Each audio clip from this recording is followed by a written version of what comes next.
Hallo daar en welkom by ons Bybelskool van die boek Handelinge. Ons is nou in die tweede helfte van hierdie boek. Verlede week het ons die einde gesien van die eerste sendingreis. Die sendingreis wat ons kan onthou daar by Iconium. Dit bereik het verlede week en by Iconium het die teenkanting begin. Die Jode en die Grieke, baie vreemd, die Jode en die heidene wat saamwerk teen hierdie evangelie. Hierdie beweging van die gelowiges. En hulle wou vir Paulus en Barnabas stenig. Hulle vlug toe, hulle beweeg toe verder, gaan na Lystra toe. En daar deel die evangelie, hulle doen wonders. Hulle word daar vereer tot gode. Paulus spring tussen die mense en hy en Barnabas skree hulle klere en sê, julle moet nie hierdie doen nie. Ons is mense en hy's julle. Nee, kom ons praat oor die Here wat die reën gee, wat die oeste gee, wat seën gee, die Here wat goed is. Die Here wat ons sien in die natuur. Kom ons praat oor hom. En dan kom van daai Jode weer aan in Lystra. En wat doen hulle daar? Hulle sweep hierdie mense op en baie vinnig beweeg mense van blomkranse na klippe. En hulle steek Paulus letterlik onder die klippe. Hulle stenig hom, maar hy's nie dood nie. Hulle sleep hom uit en hulle los hom daar. Die gelowiges kom, hulle versamel om hom. Paulus staan op en wat doen hy? Hy gaan terug in die stad in. Maar hy gaan om sy werk klaar te maak. Hulle gaan na Derbe toe. Derbe is daar 'n tyd van vrede.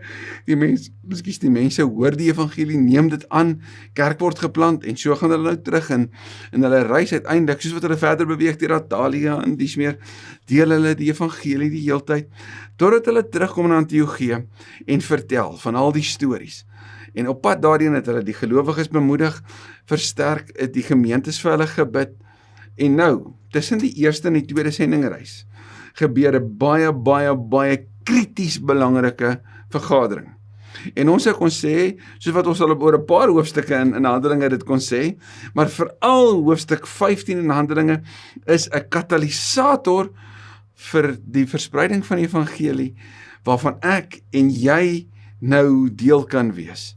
Want dis die evangelie onder die nie-Jode, wat nie Joods gebore is nie, en die belangrike van die besluit van hierdie vergadering. Ek hoop jy's net so liries opgewonde soos ek, om te hoor wat hier gebeur het. Maar hoor mooi oor die belangrikheid van hierdie vergadering. Ons bid saam. Here Jesus, dankie dat ons kan deel in u goeie nuus. Dankie dat ons kan deel in dit wat u mee doen en waarmee u besig is in hierdie wêreld. Here, wanneer ons vandag in hierdie verhaal van wat Lukas vir ons neerpen, van die kerk, wanneer ons lees van hierdie bitterbelangrike vergadering en die besluit van hierdie vergadering, bid ek so, dat vir ons, en ja ook vir leiers in die kerk, wat besluite soos hierdie moet neem, dat ons getref sal word in ons harte, met die belangrikheid van waaroor dit regtig op neerkom. Here, want ons is net soos hierdie gelowiges daar in Jerusalem, is ons maar mense wat daarvan hou om dit op ons manier te doen, en ons wil dan hê ander moet by ons inpas. Help ons om dus te hoor waarmee u besig is, ook vandag, maar veral vir die waagmoedige gehoorsaamheid van hierdie vergadering, waarvan ons nou gaan lees, en wat se impak dit gemaak het. Asseblief, Heilige Gees, kom lei ons, net soos u die gelowiges daar gelei het, sodat ons ook vandag aan die einde hiervan, in ons eie lewe, in ons eie besluite, ook sou kon sê, ons in die Heilige Gees het besluit. Amen. Hoofstuk 15 vers 1. Daar het mense van Judea afgekom en die gelowiges wys gemaak. Dis nou hier in Antiochië waar Paulus en Barnabas terug is en deel oor die goeie nuus en dit wat die Here onder die heidene veral ook gedoen het. As julle nie die gebruik van Moses nakom deur julle te laat besny nie, kan julle nie gered word nie. So hierdie Jode kom al die pad van Jerusalem af, dis 400 plus kilometer. Hulle werk met die heidene wat nou deel is van die kerk. Ons weet dis 'n multikulturele gemeente daar in Antiochië, 'n kerk aan die ontplof in hierdie derde grootste stad in die antieke wêreld. Daar's baie mooi dinge wat aan die gebeur is en hier kry ons teenkanting nie van buite nie, maar van binne. En dis die eerste keer dat ons dit sien, want tot op hede was dit die hele tyd die bedreigings van buite af. Nou, die bedreiging van binne, wat kom sê, maar julle moet soos ons word. Anders gesê, julle moet Joods word, julle moet ons gebruike aanvaar, en sou dit dus beteken, ons kleredrag, hoe ons liggame lyk, wat julle met julle kinders doen, die 613 wette waaraan ons voldoen, moet julle ook nou voldoen, ons sinagoges, ons gebruike, wel dis wat hulle hier kom neersit. Gaan lees gerus wat Paulus hier oorskryf in die brief van die gemeente in Galasië. En hy's nogals baie ernstig daar wanneer hy dit ook neerpen. Toe Paulus en Barnabas hulle daarteen verset. En hierdie is nie mooi. Paulus en Barnabas bly konsekwent met die evangelie. Hulle bly konsekwent soos wat hulle leef, konsekwent soos wat hulle deel, konsekwent soos wat hulle gaan en nou konsekwent soos wat hulle bly. Het daar 'n heftige meningsverskil met hulle betrokke geraak. So hulle is besig om so ernstig oor hierdie waarheid van die evangelie en wat dit beteken, so ernstig te debatteer dat daar 'n heftige meningsverskil onder staan. En hier is die punt waar ons kon sê, wag net, voel net hierdie oomblik, want daar's konflik binne in die kerk. Hoe maak die kerk wanneer daar 'n sterk meningsverskil is? Hoe moet ons optree? Moet ons op mekaar skree? Moet ons vir mekaar verwyderd raak? Of wat doen ons nou? Toe Paulus en Barnabas hulle daarteen verset en in 'n heftige meningsverskil met hulle betrokke raak, is daar besluit dat hulle twee, dis Paulus en Barnabas, en nog 'n paar ander van die gemeente na die apostels en ouderlinge in Jerusalem moet gaan in verband met hierdie vraagstuk. Die eerste vraagstuk van die kerk. Wat maak ons met die heidene? Wat maak ons met die evangelie onder die heidene? So die gemeente in Antiochië, hoor net mooi hulle wysheid, wat so omgee vir die gemeente in Jerusalem, dat hulle al bydraes gestuur het, dat hulle al probeer iets doen het aan die nood in Jerusalem. En so gefokus op die waarheid van die evangelie en hulle verbintenis aan die kerk, dat hulle vir Paulus en Barnabas sê, gaan julle, maar kom ons stuur nog 'n paar ander, en gaan praat met die leiers in Jerusalem, en sort hierdie probleem uit. Gaan praat dit uit. Dit is so mooi, want is weer 'n weggee. Dit sou ook natuurlik beteken dat leierskap in Antiochië is weer in 'n plek van weggee, né? Hulle is 'n bietjie in gebreke. Hulle het minder. Paulus en Barnabas is nou nie meer daar nie. Weereens net hierdie hart van die kerk daar in Antiochië. Nadat die gemeente hulle van die nodige vir die reis voorsien het, weereens nie net deel in die voorsiening vir die reis op die sendingreis nie net deel van ons leiers met die wêreld nie, nou deel na Jerusalem toe, meer nog ons voorsien vir julle wat julle nodig gaan hê. Het hulle deur Fenisië en Samaria gegaan en vertel van die bekering van die heidene. Sien, Kolossense 4 vers 5 is so waar in Paulus se lewe, wanneer hy daar skryf in die B-deel van die vers, maak die beste gebruik van elke geleentheid. 'n vertaling sê, koop die tyd uit. So hulle maak die beste gebruik van elke geleentheid om 'n storie te deel oor dit waarmee God besig is. En ons weet, die kerk in Samaria was aan die opbloei. Gaan kyk bietjie Handelinge 8 en wat daarin gebeur is. So hulle versterk die gelowiges met hierdie mooi stories. En dan sien ons hieroor was al die gelowiges baie bly. So die getuienis dat die kerk aan die groei is, vul die kerke in die gemeentes in Samaria en dies meer, daar in Fenisië, vul hulle met vreugde, inspireer hulle. Toe hulle in Jerusalem aankom, is hulle deur die gemeente, die apostels en die ouderlinge verwelkom. Enkelvoud, gemeente. So groot besluit van die kerk in Jerusalem, hierdie eenheid, een gemeente, en hulle is verwelkom. Hulle het vertel wat God alles deur hulle gedoen het. Maar party van die gelowiges, wat vroeër fariseërs was, het na vore gekom en gesê, die bekeerlinge moet besny word en aangesê word om die wet van Moses te onderhou. Met baie respek, hoor ek hierdie stem. Broers, luister vir ons, in die stem van die fariseërs. Hulle moet wees soos ons is. Hulle moet onthou van ons storie. Hulle moet hou by die tradisie. Hulle moet tog nie soos die wêreld wees en hulle oorgee daarheen nie. Kan jy dit hoor? Ek hoor daai stem. Ek hoor ook die bedreigings wat daar hierin lê vir die eenheid van die kerk. Want wat nou? Want hierdie fariseërs wat sterk leiers was, wat nou tot die geloof gekom het dat Christus die Messias is nie bereid om hulle Joodse wortels en hulle Joodse tradisies en alles wat daarmee saamgaan prys te gee nie. Inteendeel, hulle sit dit as 'n voorvereiste vir die heidene wat inkom, om te sê, julle moet nou soos ons word. En in kort klink dit so 'n bietjie liefdeloos, né? Nee, dit klink nogal baie liefdeloos. Dit klink baie selfsugtig. Maar vir hulle sal die behoud van die storie en die tradisies waarvan hulle deel is, so belangrik wees. So wat nou, hoe nou gemaak? Die apostels en die ouderlinge het toe by mekaar gekom om hierdie vraagstuk te bespreek. Dis hoe mens konflik oplos. Dis hoe mens meningsverskille oplos. Ons sit om 'n tafel en ons gesels. Ons gaan nie na die sosiale media toe nie, ons klim nie in koerante in en skryf artikels nie, nee, ons praat met mekaar. En dis die hartseer, want in 'n wêreld waarin ons meer die vermoë het om met mekaar te kan praat, is die hartseer dat ons al hoe minder doen. Dis makliker om, soos mense dit beskryf, 'n keyboard warrior te wees oor verskille, as om iemand in die oë te kyk en saam met ander die gesprek te hê. Daar's 'n meningsverskil, daar's 'n verskil van interpretasie, kom ons praat met mekaar en hier kom hulle gaan dit bespreek. En na 'n lang bespreking, en die woord lang daar by Lukas kan 'n tydsaanduiding wees van, ure, dae, weke, ons weet nie, maar as 'n lang en deeglike bespreking gewees, het Petrus opgestaan en vir hulle gesê, broers, Petrus die leier, Petrus die een wat voorgaan, Petrus wat ons daar in Handelinge 2 aan die preek sien, met die begin van hierdie kerk in Jerusalem, broers, julle weet dat God my lankal uit julle geleedere gekies het, om die evangelie aan die heidennasies te verkondig, sodat hulle kan glo.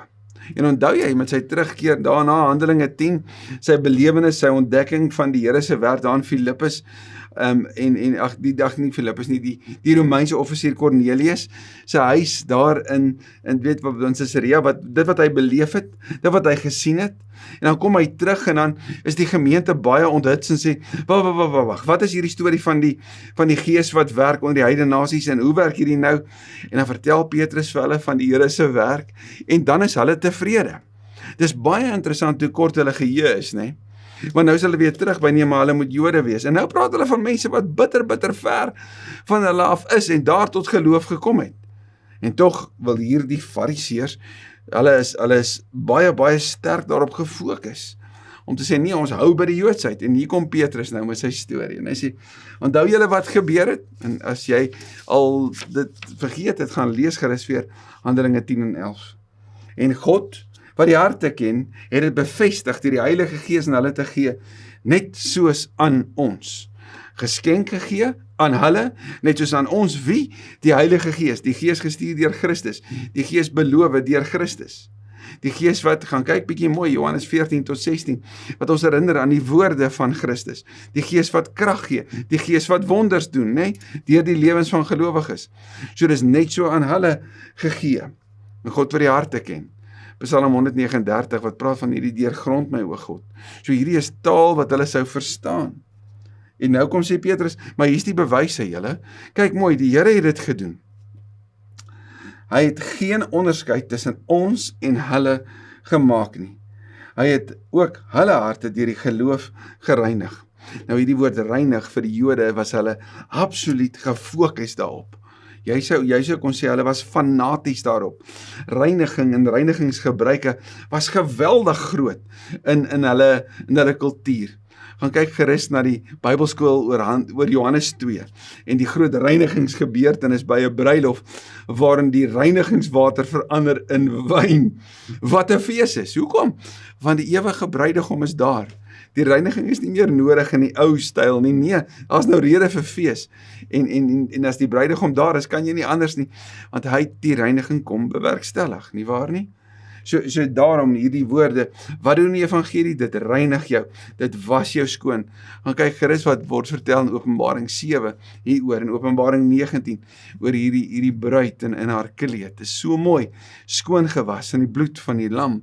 1 Johannes 1, 8 en 9 wat sê as ons sondes bely, dan vergewe hy ons en hy reinig ons. En hier kom sê Petrus, net soos vir die Jode, net so vir die heidene, die reiniging wat bewerkstellig is. Baie belangrik. Vers 10, waarom wil julle dan nou God se geduld op die proef stel? Daai stelling sou onmiddellik almal laat wonder en stil word. God se geduld, want God is aan die werk en nou wil julle sy werk stuit. Deur op die nek van die gelowiges uit die heidenasies 'n juk te lê, hoor nou mooi, wat ons voorvaders nie in staat was om te dra nie, en ons ook nie. Hierdie woord juk is natuurlik die beeld van 'n dier wat 'n juk dra, nie waar nie? Maar is ook 'n teken van lering gewees. So die juk van 'n rabbi was bekend as sy die lering van 'n rabbi was bekend as sy juk. Wat sê Jesus in Matteus 11 vers 28 tot 30 hieroor? Kom na my toe, almal wat uitgeput en oorlaai is. Dis wat hierdie juk aan hulle gedoen het. Neem my juk op julle en leer van my, want ek is sagmoedig en nederig van hart.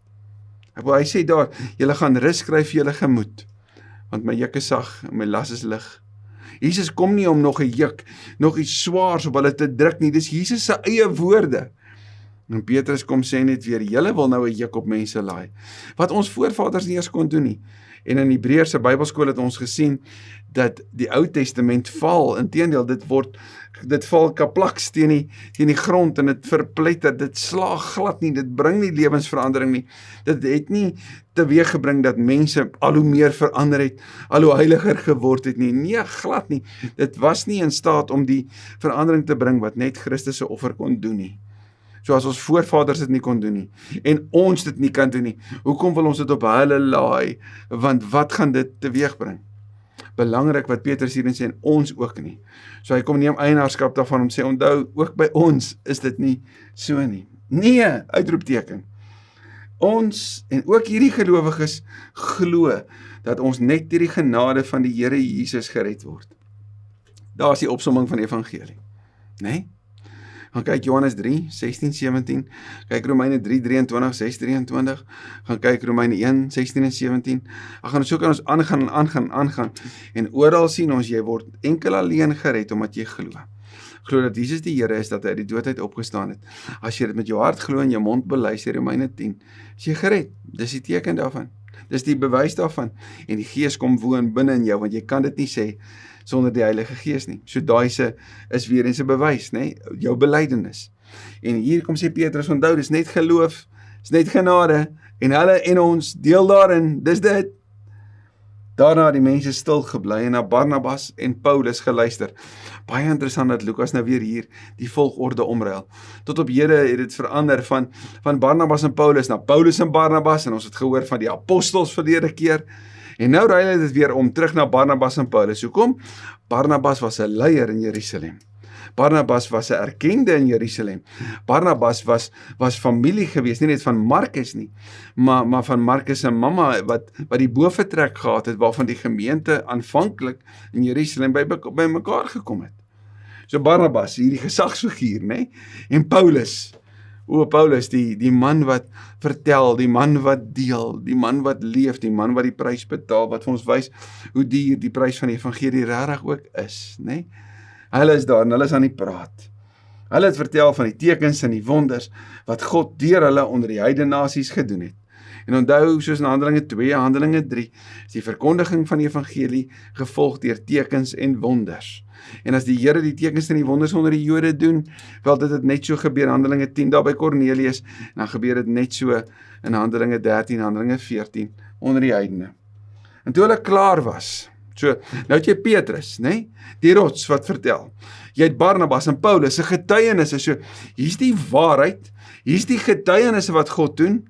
Nou, net so vir 'n laaste ene, 'n laaste bevestiging, 'n omklink van hierdie verhaal, van hierdie argument, kom Jakobus. En wie is Jakobus? Jesus se boetie. Die een wat aanvanklik ongelowig was, wat getwyfel het, wat na die opstanding by 'n plek gekom het waar hy homself beskryf in sy eie brief as die dienaar van Jesus. So hy is 'n leier van die kerk daar in Jerusalem. Nou kom hy aan die woord. En hy sê, broers, luister na my. So hierdie is vergadering, julle beter nou luister. Simon, en dit is hoe hulle Petrus ook geken het of genoem het, né? Simon het verduidelik hoe dit God self is wat begin het om na die heidene nasies om te sien. En dit het ons gesien daar in Handelinge 10. Deur vir hom 'n volk uit hulle te versamel. Maar gaan kyk gerus in Genesis 12, Openbaring 21, selfs Johannes 10 wat Jesus verwys na skape van 'n ander kraal. Ons sien die heeltyd, die Here se fokus is op die nasies. Maak jou lig vir die nasies. Die nasies wat voor God verskyn, Openbaring 21, die volke daar, waar die Here sê, ek sal hulle God wees en hulle sal my volke wees. Dis wat God doen, om oor die nasies vir hom 'n mensheid te versamel, as ek nou Efesiërs se taal kan gebruik, hierdie een nuwe mensheid, né? Dis God se hart. Die profete sê dieselfde. En nou haal Petrus vir Amos 9 aan, maar jy kan hierdie ook gaan sien in Sagaria 2, Sagaria 8, Jesaja 2, Jesaja 45, Hosea 3 en Jeremia 12. Dis alles ook hier in my notas wat vir jou beskikbaar is. Die profeet sê dieselfde. Daarna sal ek terugkom, en ek sal die vervalle huis van Dawid weer opbou, en ek sal sy bouvalle herstel en dit weer regmaak. Dit is 'n tyd van herstel na ballingskap, dit is tyd van herstel vir die toekoms, en hoor dan net mooi, sodat al die ander mense die Here kan soek. Ja, al die heidene nasies wat ek geroep het om my eiendom te wees, sê die Here wat hierdie dinge doen. Nou hierdie is deel van hulle storie, hierdie is deel van hulle verhale, hierdie is deel van hulle profete, en niemand kan daarmee stry nie.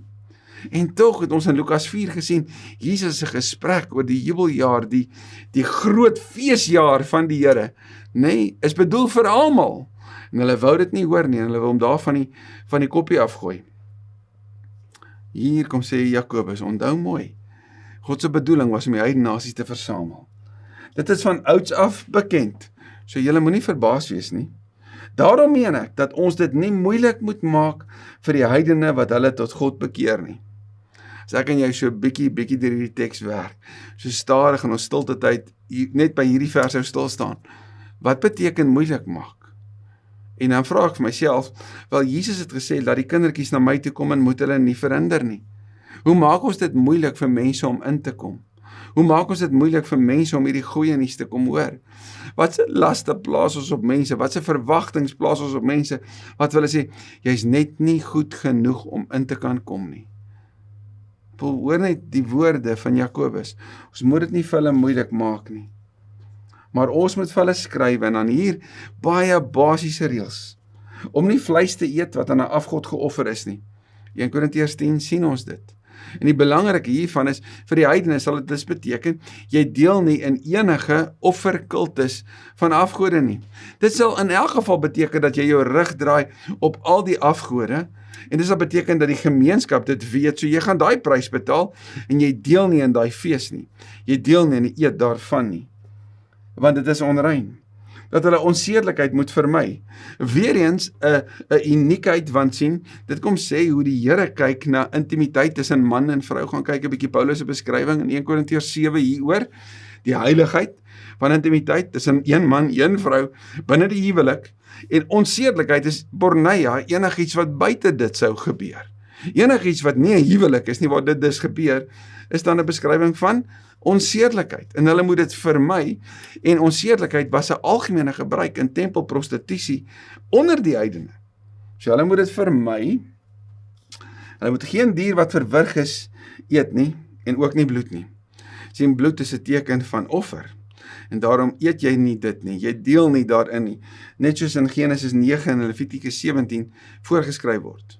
So baie basies, jy glo, nee, jy glo in die Here Jesus, en dan doen jy hierdie basiese dinge, en vra dit vir die heidene, dat hulle dit moet doen. Jy eet nie vleis wat aan 'n afgod geoffer is nie, jy leef nie onsedelik nie, jy drink nie bloed nie. Belangrik vir hulle om daaraan te hou, net dit. Hierdie voorskrifte van Moses word immers van ouds af in elke stad aan die mense voorgehou, en elke Sabbatdag word dit in die sinagoges voorgelees. So hierdie is die gebruike wat elke week gebeur, sê Jakobus, en hy sê, ons sê vir hulle moet net dit doen. Daarna die apostels en die ouderlinge, saam met die hele gemeente, so dis nie net nou hierdie gesprek wat hier gebeur het, hierdie vraagstuk wat bespreek is nie, nou word dit 'n gemeentesaak, almal deel in hierdie besluit, het hulle besluit om mense uit hul eie geleedere, saam met Paulus en Barnabas, na Antiochië toe te stuur. Hoe mooi is dit nie? Antiochië stuur nie net vir Barnabas en Paulus nie, hulle stuur van hulle mense. En nou, in reaksie, kom sê die gemeente in Jerusalem, ons stuur hulle vir julle terug, maar ons stuur van ons eie mense, om hierdie besluit te bevestig. Weereens die getuienis van 2 of meer, bevestig dit, maar dit kom sê ook vir julle, dat wat hulle vir julle kom sê, is nie hulle besluit nie. Dis ons en saam. So die eenheid van die kerk word nie net beskerm nie, dit word verstewig, ook hierdeur. Hulle het vir Judas, wat ook Barsabas genoem is, en vir Silas gekies, manne wat die agting van die gelowiges geniet het. En hier kom stel Lukas, die skrywer, vir ons bekend aan Silas. Silas wat nou van hier af vorentoe 'n rol gaan speel in Paulus se lewe. Maar hoor mooi, beide van hierdie is manne van agting, anders gesê manne van integriteit, manne wat die respek van die gemeente verdien het en waardig was.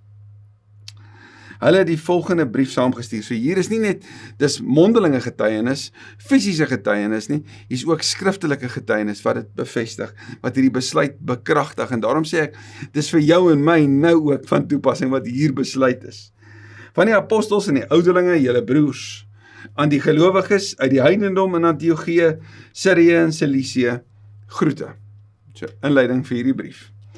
Ons het gehoor dat daar mense van ons afgekom het, wat julle verwar en ontstel het, deur dinge te sê waarvoor hulle geen opdrag van ons ontvang het nie. Hierdie is sommer net onmiddellik 'n erkenning dat hulle het nie die reg gehad om hierdie te doen nie. Dis baie mooi, né? Hulle begin met 'n eerlike belydenis. Dat dit wat hulle gedoen het was nie reg nie. Ons het dit gehoor. Daarom het ons eenparig besluit om manne uit te kies en na julle toe te stuur. Hulle vergesel ons geliefde Barnabas en Paulus. O, geliefdes word so genoem. Ons sien dat Jesus in in Efesiërs genoem word in die geliefde. En nou hierdie baie diep verhouding, hierdie band met Barnabas en Paulus, wat beskryf word hierdie leierskap van Jerusalem. Want dit is Jerusalem se plan, dis hulle besluit. Ons stuur dit saam met julle, wat hulle lewe gewaag het vir die naam van ons Here Jesus Christus. Natuurlik histories wat hulle kom deel het, né? Ons stuur nou vir Judas en Silas, om ook mondeling hierdie dinge in julle oor te dra. En hoor nou, die Heilige Gees en ons het besluit. Daai is 'n verskriklike mooi beskrywing van die gebeure en handelinge. Dis die Gees se werking, die Gees se leiding, die Gees se inspirasie, die Gees se voorsiening. En dis die mense deelname, die mense worsteling, die mense deurtrap van hierdie saak, want ons moet daarmee worstel. En dan daai oomblik van inspirasie, daai aha, wat die Gees kom sê. So, hier kom sien ons ons is medewerkers van dit wat die Here doen. Ons werk saam met hom in hierdie wêreld. Hy is aan die werk en hy werk deur ons, maar ons neem deel. Ons is nie passief nie, ons is nie slagoffers nie, ons is nie marionette nie. Ons neem deel met ons eie gedagtes, met ons eie denke, met ons eie worstel, nee, neem ons hiermee deel. Heilige Gees en ons het besluit, en hier is die groot besluit, om geen verdere las op julle te lê, as net hierdie noodsaaklike dinge nie. Dat julle nie vleis moet eet wat aan 'n afgod geoffer is nie. Ook nie bloed nie, en ook geen dier wat verwrig is nie, en dat julle onseerlikheid moet vermy. As julle van hierdie dinge julle weerhou, doen julle reg. Hartlike groete. As ons dink oor wat hierdie gemeente in Jerusalem besluit het, dan sal ons dalk ietsie besef van die grootsheid van hierdie oomblik. Want wat die Joodse gemeenskap daarmee gesê het, is geen sinagoge, geen afdwing van die hou van die Shabbat soos ons dit doen nie, geen deel van die 613 wette nie. Julle hou natuurlik by God se wil, soos wat ons dit natuurlik in die ou Joodse tekste van die 10 gebooie natuurlik sou sien.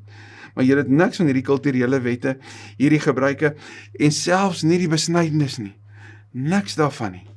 Julle hoef nie daaraan te hou nie. En daarom is dit so tragies dat in vandag se tyd daar 'n vergryping, 'n terugbeweeg is om te sê, maar ons moet die Joodse wette hou.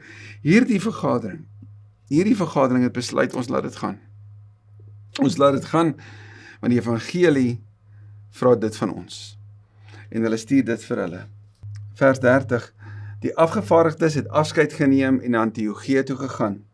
Daar het hulle al die gelowiges bymekaar laat kom, net soos wat in Jerusalem die gemeente kom bymekaar, hierdie eenheid, en die brief oorhandig. Die gelowiges het dit gelees, en hoor mooi, en was baie bly oor die bemoedigende boodskap. Die kerk wat die kerk versterk, ondersteun, bemoedig, en die byproduk, die gevolg daarvan, blydskap. Judas en Silas, wat self ook profete was, het lank met die gelowiges gepraat en hulle bemoedig en geestelik versterk. Hierdie woord profete, beskrywing van God se wil, kennis van God se woord. So nou, hier's die mooi, kyk wie's aan die bedien in die gemeente in Antiochië. die gelowiges uit Jerusalem. Die Jode met hulle Joodse agtergrond is besig om die heidense gelowiges te bemoedig. Verskriklik mooi. Nadat Judas en Silas geruime tyd daar gebly het, het hulle teruggegaan en die groete van die gelowiges oorgedra aan die wat hulle afgevaardig het. So nou kom hulle terug in Jerusalem en hulle sê, ons bring die groete van die gemeente in Antiochië na julle toe. Paulus en Barnabas het 'n tyd lank in Antiochië gebly en saam met baie ander onderrig gegee en die woord van die Here verkondig. Hier's mooi, né? Hier's nou die onderrig wat gebeur, nie net deur Paulus en Barnabas nie, maar baie ander. So hulle is besig om dit te deel en die geloofsgemeenskap in Antiochië word opgebou, word versterk vir hulle werk, vir hulle taak in hulle omgewing en die wêreld. En dan, so vanuit die eenheid na 'n katastrofiese gebeurtenis op die oog af, maar 'n mooi geleentheid wat dit sal skep. 'n Tydjie later het Paulus vir Barnabas gesê, kom ons gaan kyk hoe gaan dit met die gelowiges in al die stede waar die woord van die Here verkondig het, waar ons dit verkondig het. Kom ons gaan eens terug. Daar waar ons natuurlik al die vervolging beleef het. Maar onthou jy wat het gebeur op die eerste sendingreis? Wie was aanvanklik deel? Jy's reg, die familielid van Barnabas, né? Markus, die jonge Markus, wat toe sommer vroeg omgedraai het en teruggegaan het. Barnabas wou vir Johannes, wat ook Markus genoem is, met hulle saamneem. So, kom ons vat hom weer saam. Kom ons gaan haal die jong man. Kom ons kry hom. Maar Paulus het gedink, dis nie reg nie. Om die man saam te neem, wat hulle in Pamfilië verlaat het, en nie end uit die werk saam met hulle gedoen het nie. Paulus se siening is, dat om Jesus te volg, vra alles. Jy dros nie, jy stop nie, jy draai nie halfpad terug nie. Kan julle sy dryf sien, kan julle sy erns sien, kan julle sy toewyding aan Jesus hierin raak sien? En daarom sê hy, Markus het ons gedrop. Hy kan nie meer saamgaan nie. Paulus praat van sy eie wedloop, Filippense 3 en 2 Timoteus 4, die toewyding in sy eie lewe. En daarom het hy 'n baie hoë standaard van navolging van Jesus. En nou sê hy, maar daarom kan Markus nie saamgaan nie. En kyk mooi, en Barnabas wat sy woord die vertrooster, die bemoediger is, né? Barnabas wat vir Paulus kom bemoedig het, wat Paulus gaan haal het, wat saam met Paulus hierdie pad gestap het, wat Paulus aan die gemeente in Jerusalem gaan bekendstel het, is nou die een wat namens Markus intree. En Paulus hoor hom nie, hoor nou nie hierdie woorde. Hieroor het hulle so skerp verskil, dat hulle van mekaar geskei het. So, die eerste potensiaal, die konflik binne in die kerk, is opgelos deur 'n groot gesprek in Jerusalem. Hierdie tweede een is net tussen die twee groot sendelinge van daai tyd. En hulle verdeel. En die verleentheid word 'n geleentheid, want in wese verdubbel die kerk se sendingpoging net so. So wat vir ons 'n afskryf sou wees, 'n katastrofe, 'n tragedie, word 'n geleentheid. En moet asseblief nie hier ophou nie. Gaan lees verder, gaan lees tot en met 2 Timoteus 4, om te sien wat die uiteinde van die storie is van Barnabas en Markus en Paulus. Maar hier nou, Barnabas het toe van Markus geneem en met 'n skip na Siprus toe vertrek. So hulle is op reis na die eiland, na daar waar die eerste sendingreis begin het. So Barnabas is toegewyd aan Markus.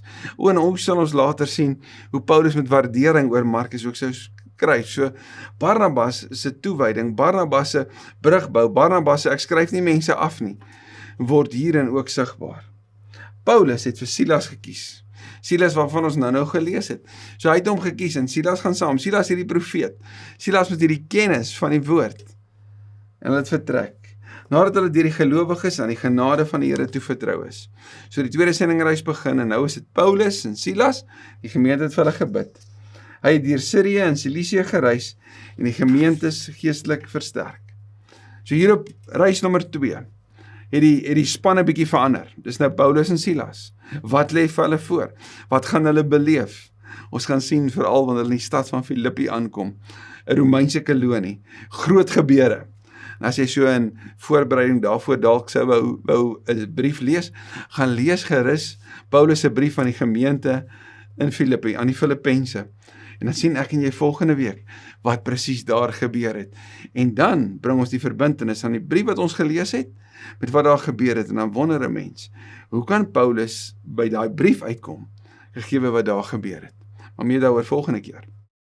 Dankie Here vir vandag se groot teks, die groot besluit van daai vergadering, die waagmoed en gehoorsaamheid om weg te gee, om spasie te skep vir ander om in te kom. Here, ons moet bely dat ook ons baie keer voorvereistes vir ander wil neersit, wat dit vir hulle moeilik maak om in te kom. Ons verwag van ander om goed te doen wat ons selfs nie eers kan regkry nie. Ons wil dit kom bely. Ek bid dat ons gemeentes waarvan ons deel is, Here, dat ons 'n groep mense sal wees, 'n vergadering van gelowiges sal wees, wat dit vir ander makliker maak om by U uit te kom, nie moeiliker nie. Wat die goeie nuus deel en wat ernstig is daaroor. Mag ons in die toewyding van Paulus leer wat dit vra om U te volg, en mag ons in die ondersteuning en die bemoediging van Barnabas leer wat dit beteken om iemand anders nie te laat gaan nie, maar saam met hulle te stap. Ons eer U vir U genade en die voorbeeld wat ons sien in hulle lewens, soos wat dit vir ons wys op U hart ook vir ons. In Jesus se naam, amen. Seën vir jou.